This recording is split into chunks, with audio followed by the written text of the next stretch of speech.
Polda Nusa Tenggara Timur mendalami motif bunuh diri siswa SD di Kabupaten Ngada. Polisi telah mendatangi keluarga korban dan memberi pendampingan psikologis. Dari penyelidikan awal, siswa kelas 4 yang bunuh diri di Kabupaten Ngada itu sempat meminta dibelikan buku dan pulpen kepada ibunya. Permintaan itu tidak terpenuhi karena sang ibu tidak memiliki uang. Polisi sudah mengirimkan psikolog dan konselor untuk memberikan pendampingan kepada keluarga korban.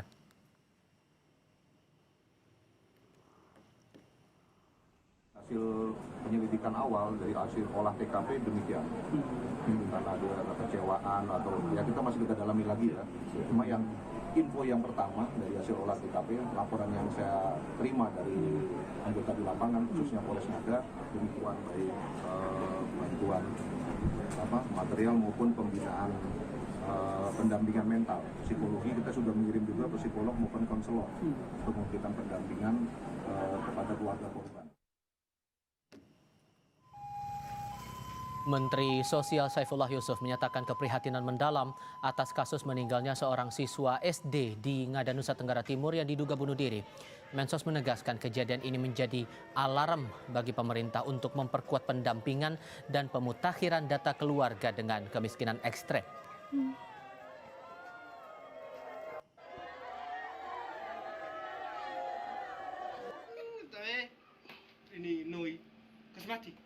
Tentu kita prihatin dulu ya dan turut berduka. Yang kedua, ya tentu ini menjadi perhatian, menjadi atensi kita bersama.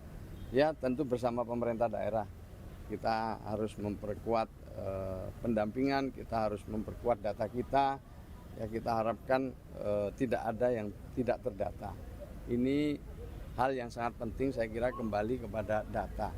Bagaimana data ini kita sajikan sebaik mungkin sehingga kita bisa menjangkau seluruh keluarga-keluarga yang memang memerlukan perlindungan, memerlukan rehabilitasi dan memerlukan pemberdayaan.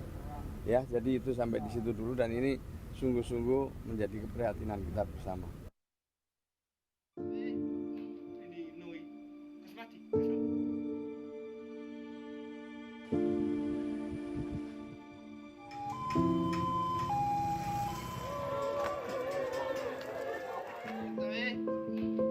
Mama, saya pergi dulu. Mama, relakan saya pergi. Jangan menangis ya Mama. Tidak perlu mencari atau merindukan saya. Itulah arti tulisan surat dari siswa kelas 4 SD di Desa Nenowea, Kecamatan Jerebuu, Kabupaten Ngada, Nusa Tenggara Timur, yang ditemukan meninggal dunia diduga bunuh diri. Korban meninggalkan sepucuk surat yang ditulis tangan yang ditemukan di sekitar lokasi kejadian. Kepala desa mengatakan, sehari-hari korban tinggal bersama neneknya yang berusia 80 tahun dengan kondisi yang serba kekurangan. Sementara ibunya tinggal terpisah. Kalau keseharian yang kami tahu ini tetangga, ini anak ini tidak tahu lagi, mungkin dia juga terasa beban hidup terlalu tinggi karena tiap hari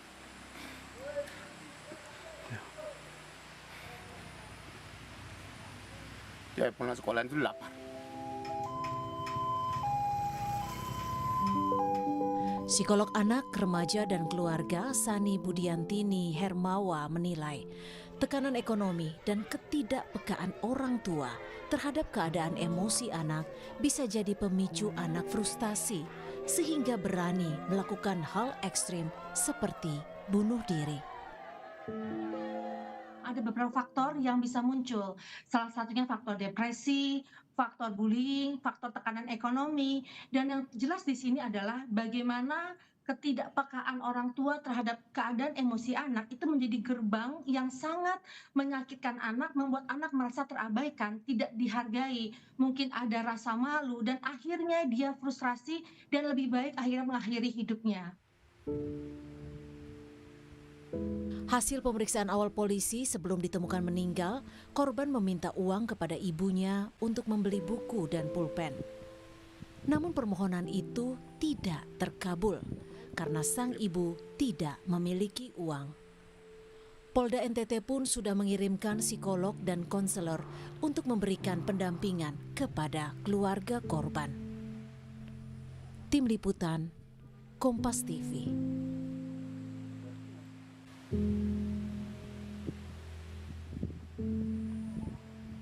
Lalu bagaimana OPD penanganan kasus ini? Kita update penanganan kasus ini, kita tanyakan kepada jurnalis Kompas TV Citos Natun dari Kupang NTT. Selamat petang Citos, bagaimana update penyelidikan dari kasus ini? Selamat sore Ilona dan juga saudara. Memang untuk update dari peristiwa meninggalnya bocah yang berada di Kabupaten Ngada ini, tadi kami berkoordinasi dengan pihak kepolisian. Memang sejak kemarin pihak kepolisian telah mendatangi TKP dan melakukan sejumlah olah TKP begitu, dan juga tadi Kapolda menyebut bahwa sudah ada pendampingan psikologis yang datang dari Dokes Polda NTT.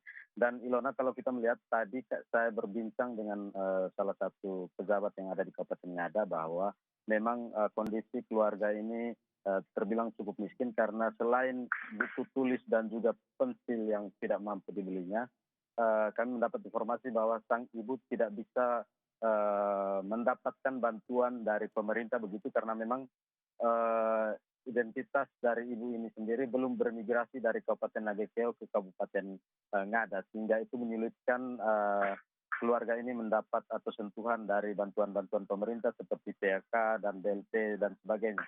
Dan karena itu memang pemerintah Kabupaten Ngada tadi telah menurunkan timnya untuk melakukan migrasi data dari keluarga ini dan juga melakukan pendampingan dan juga mencari jalan keluar sejauh ini seperti apa kendala dan kesulitan ekonomi yang dihadapi keluarga ini. Dan saat ini juga tadi Gubernur NTT telah menyebut bahwa akan membentuk dana sosial begitu karena memang ini menjadi satu pukulan berat bagi pemerintah Provinsi NTT, pemerintah Kabupaten Ngada dan juga seluruh sektor termasuk pemerintah sektor tokoh-tokoh agama begitu yang dinilai kurang peka ataupun perantau sosial yang terjadi di Kabupaten Ngada diabaikan begitu, sehingga dengan peristiwa ini bisa menghidupkan kembali perantau sosial yang sudah terbangun sekian lama. Ilona. Baik, terima kasih Citos atas laporan Anda. Selamat kembali bertugas. Siswa SD 10 tahun yang meninggal diduga bunuh diri menyisakan duka sekaligus pertanyaan bagi banyak orang tua. Apa yang sebenarnya terjadi, terutama potret kondisi ekonomi dan pendampingan pada anak. Kita bahas bersama Gubernur NTT, Emmanuel Melkiades Lakalena, dan Marcel Robot, pengamat pendidikan, sekaligus dosen FKIP Universitas Nusa Cendana. Selamat petang Pak Gub, selamat petang Bang Marcel. Selamat sore. Selamat petang, Yohana, Pak Marcel. Ya, selamat. Kita dalam suasana duka cita. Saya langsung ke Pak Gubernur dulu. Pak Gub, sejauh ini informasi yang paling jelas, apakah benar almarhum meninggal karena masalah ekonomi? Ya, sejauh yang saya dapatkan informasi dari berbagai sumber yang sudah saya konfirmasi, memang keluarga almarhum masuk kategori yang memang keluarga yang dibantu banyak oleh program pemerintah. Dan faktor ekonomi tentu menjadi penyebab utama di situ. Tapi saya mau pastikan bahwa memang di NTT kasus ataupun keluarga yang mengalami kondisi ekonomi yang sulit ini memang cukup banyak tersebar di banyak tempat se-NTT. Nah, persoalan yang memang terjadi dengan anak kita ini, saya pakai saja kodenya YBR ini dan keluarganya, mamanya, ayahnya dan juga keluarga besarnya. Tentu ada banyak faktor yang menyertai kasus ini, tapi memang yang mengemuka kemudian adalah karena faktor anak ini, YBR ini ketika meminta untuk bisa dibelikan alat untuk pendidikannya, pena dan buku tulis, kemudian tidak bisa dilakukan oleh ibunya. Dan karena faktor demikian, kemudian kita belum tahu, nanti masih lagi diteliti oleh pihak kepolisian, faktor-faktor yang menyertainya kemudian menyebabkan sampai kejadian bunuh diri terjadi. Tapi yang pasti memang ini sangat memukul duka kami, dan saya atas nama pemerintah Provinsi NTT berduka cita mendalam akan peristiwa ini. Dan kami juga sudah meminta untuk ada yang terus berkomunikasi dengan korban dan pihak-pihak di sana untuk berbagai kelanjutan dari peristiwa ini bisa kita lakukan pendampingan, kita berikan penanggulangan bagi keluarga dan sekitarnya. Tapi memang dari masalah atau kejadian ini, kejadian bunuh diri ini, memang kami akan banyak harus memperbaiki diri, karena ini menurut saya adalah kegagalan banyak faktor di NTT ya. Khususnya pemerintah Kabupaten Ngada terkait dengan bagaimana mekanisme pemerintahan, mekanisme peran atas sosial, keagamaan, adat, sampai tidak bisa menjangkau sampai peristiwa terjadi ini, tentu ini memukul kami secara bersama, dan nanti kami akan segera untuk melakukan berbagai langkah untuk ini tidak boleh terjadi lagi di waktu-waktu ke depan di tempat manapun di CNT. Ya. Pak Gub, sampai sekarang sudah berbicara dengan keluarga almarhum, mungkin ibu almarhum? Saya masih mengirim atau meminta orang ke sana ya, karena saya memang berencana nanti bisa ke sana nanti untuk bertemu langsung dengan keluarga. Jadi saya meminta ada yang ke sana untuk bertemu dan memastikan untuk ke depan nantinya berbagai hal yang nanti harus dilakukan oleh pemerintah provinsi dan juga Kabupaten Ngada bisa kita lakukan dengan baik secara bersama-sama nanti untuk mendukung keluarga korban. Ya. Pak Gub, almarhum meninggal karena tadi Anda juga mengatakan tidak ada uang buat beli perlengkapan sekolah, buku dalam hal ini. Artinya sangat terjepit masalah ekonominya. Tadi Pak Gub sendiri mengatakan memang masalah soal ekonomi prasejahtera banyak di NTT.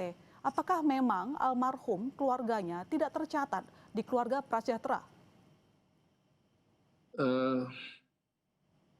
Kalau data yang saya dapatkan, memang untuk sebagiannya itu masih jalan.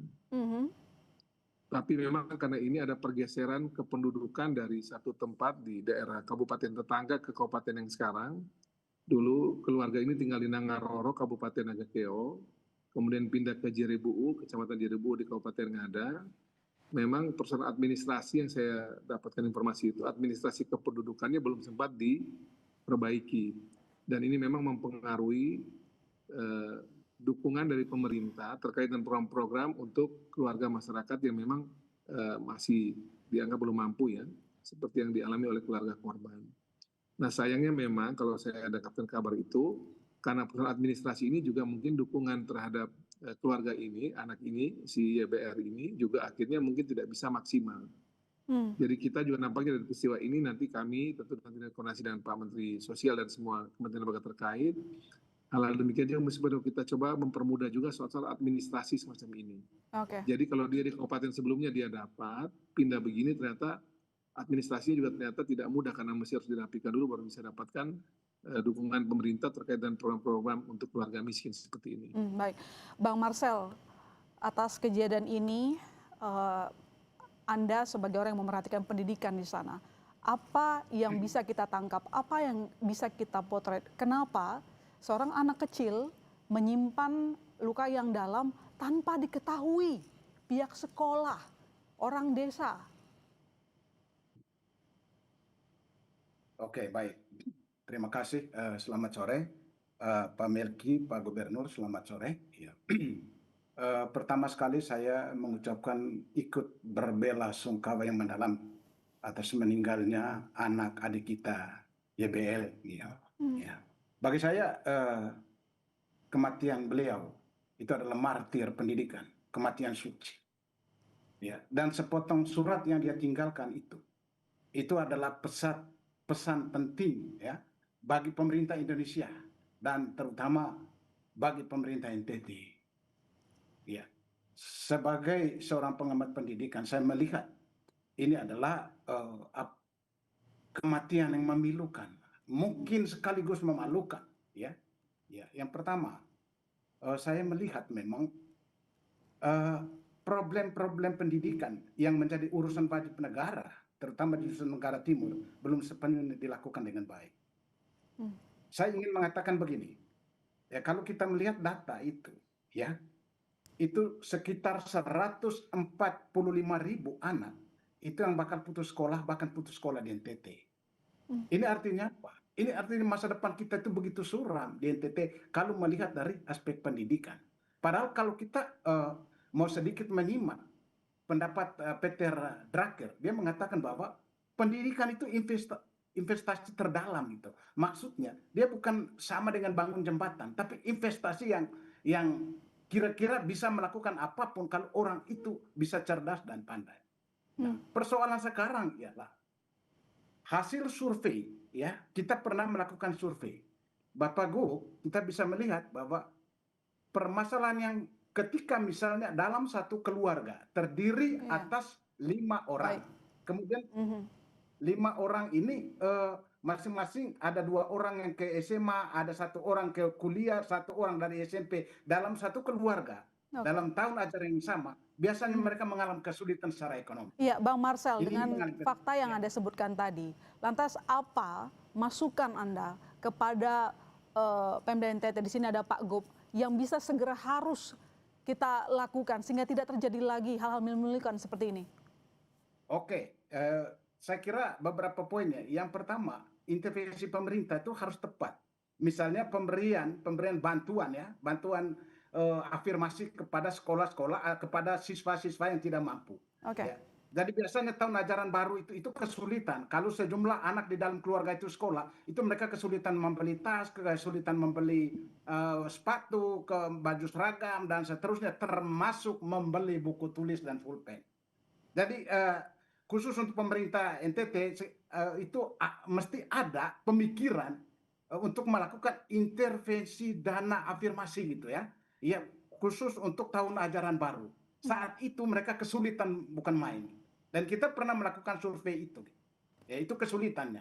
Oleh karena itu menurut saya yang kedua, ya, coba seleksi benar-benar itu penggunaan dana BOS di sekolah itu. Makanya ketika polisi mengirimkan psikolog ke sana itu tidak cukup menurut saya. Sebaiknya kirim juga misalnya KPK yang mencoba melihat itu penggunaan dana BOS di setiap sekolah itu.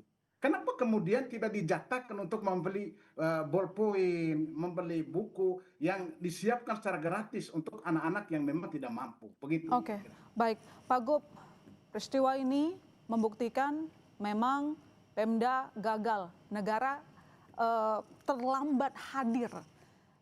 Beliau sudah meninggal lebih dulu, baru kita sibuk memerhatikan kondisi sosial. Ke depan, Pak, apa yang Anda akan lakukan? Singkat saja. Jadi tentu yang disampaikan tadi saya pikir benar ya, kita perlu memastikan bahwa semua orang-orang yang benar-benar miskin ini terdata betul dan mendapatkan haknya. Jangan lagi ada orang-orang yang mampu hanya karena kedekatan dengan pihak-pihak tertentu kemudian namanya dimasukkan dan mengorbankan yang miskin.